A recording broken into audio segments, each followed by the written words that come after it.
So I accidentally cut off the end of that somehow, or timed out or something. Anyway, I just wanted to say that this will be our mobile chicken coop. I think the huts that we've built will make some nice, like they call them prairie schooners or whatever, but mobile chicken tractors kind of.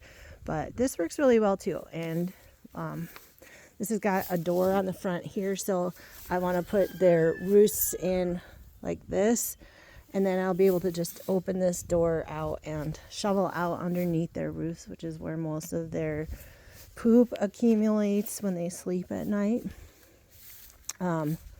So yeah, this is definitely, it doesn't have a title or license plate or anything like that, but you know, if you needed a $600 trailer just to kind of tool around locally to pick up hay or straw or building materials and move your livestock around, it's nice to know that you can transport a pig to the vet if needed.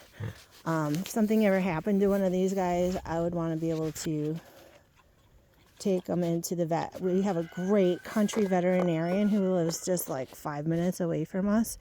And she's actually come onto our farm and helped us like castrate our piglets because we didn't know how to do it and we're nervous about it and let it go too long. And then they were too big for us to do it or even think about doing it. And she came in like a champ and showed us how it's done and told us to not let them get that big.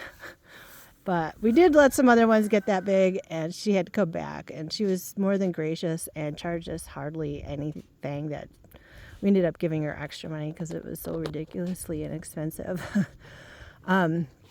Anyway, find a really good country vet. Another thing is that we do not vaccinate any of our animals.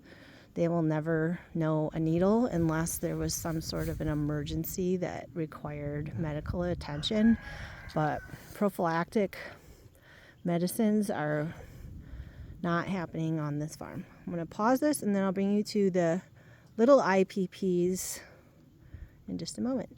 So sorry ahead of time for the ruckus of the roosters. We have 14 roosters put away in that lean-to over there because they're ready to be processed, and we had to take them off the pasture, and it's kind of waiting for the right opportunity where we have the time to process 14 roosters. But they're pretty noisy. That's a good time to harvest roosters, is when they start getting noisy.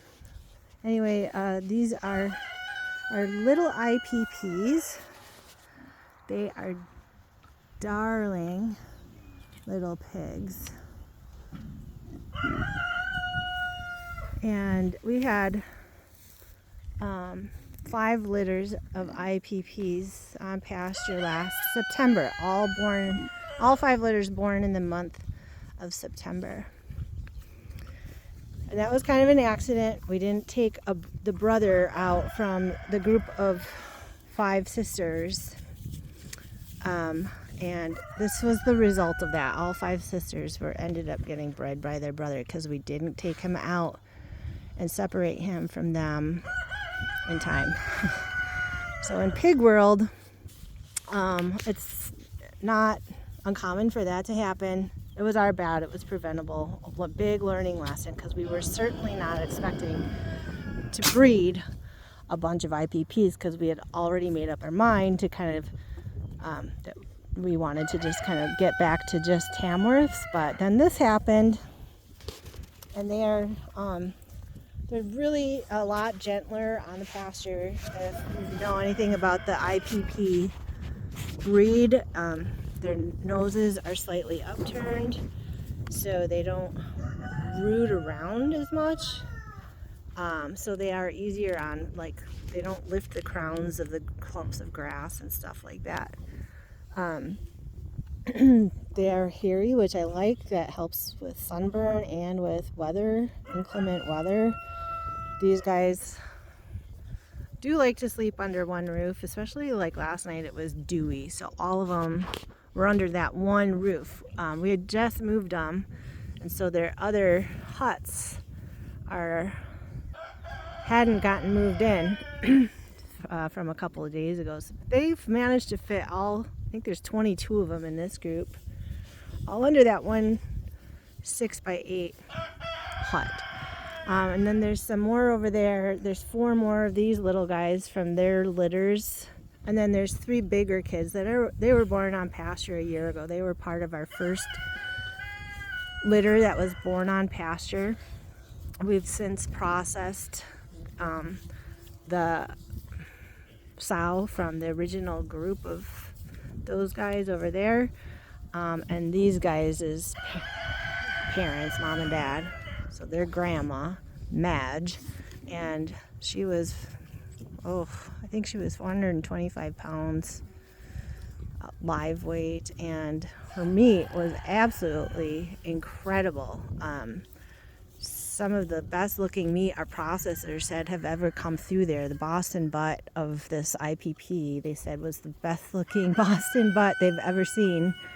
And it is. She's made great bacon. We're processing all of our pork. So not only are they organic, non-soy, we also are processing them with nothing artificial. So no nitrates or nitrates, and no MSG, nothing artificial. And so that makes it is brined, and they use a little brown sugar. So it's, when you brown it in the pan, it doesn't keep that pink look to it like store-bought bacon, because it doesn't have that preservative. It browns up, so your bacon ends up kind of brown, but the taste is like nothing you've ever tasted before. It's like bacon of the heavens. So anyway, I just wanted to finish out our little farm tour. Well, I'm going to show you a couple more things. So give me about 5 more minutes of this part 2, and then we'll call it a close. So we have this receiving pen. Like, this is where we offload pigs to the farm and keep them quarantined to make sure they're clean, and we'll dose them with anti-parasitic medicines before we put them out on pasture at all. It's nice to have this space too, to kind of quarantine. That pig back there kind of missed our sorting when we had our last group of males castrated. We missed one, so we just figured that out a couple weeks ago. Actually, thought we would get him into the vet for castration because he's way too big for us to do that with. The vet has like a squeeze chute that keeps the pig stabilized. So yeah, and then this guy, it's always good to keep a buddy. Pigs hate to be alone. If that guy was in here alone, he would have escaped by now. But if he's got a buddy, then they're just, all chummy in here and stuff. So it's nice to have a place to kind of quarantine. This is where we bring our pigs the day before we have to go to a processor. We found that like pallet step over there is the best way to get pigs to load. That's stable footing for them rather than a ramp. Pigs just don't do well on ramps.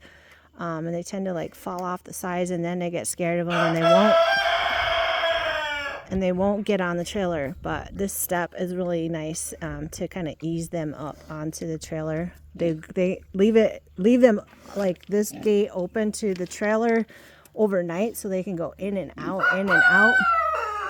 And there's no fear factor at all for them to get on there. And I'm telling you, like, once they're on there, when you start moving, they just go to sleep.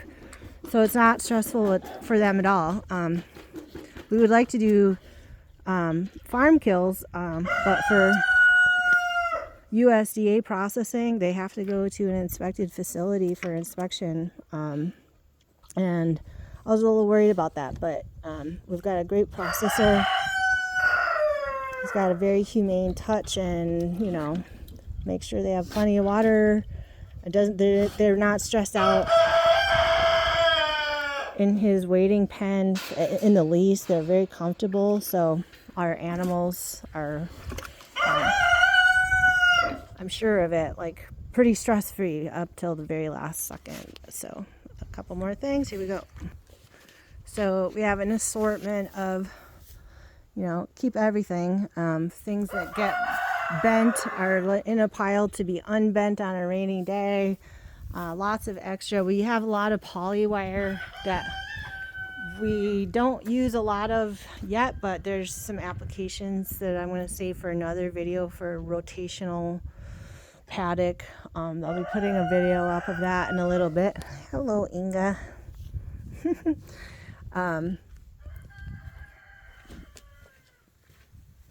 Typical welded wire fencing,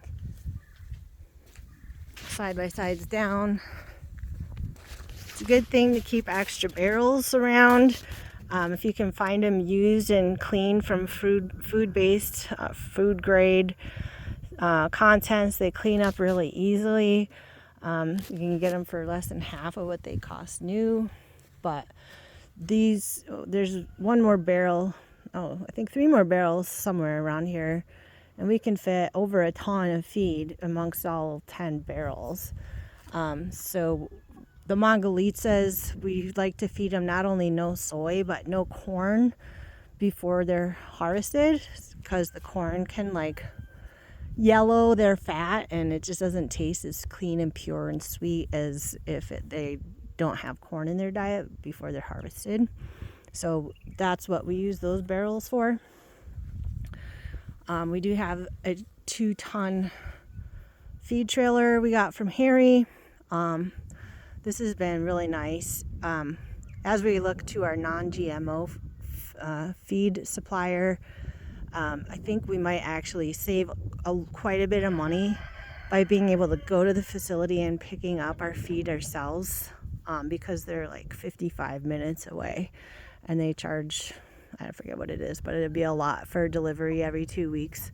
So we go through over about 2 ton of feed every 2+ weeks or so at this point with 60 pigs. So I just wanted to show you, yeah, the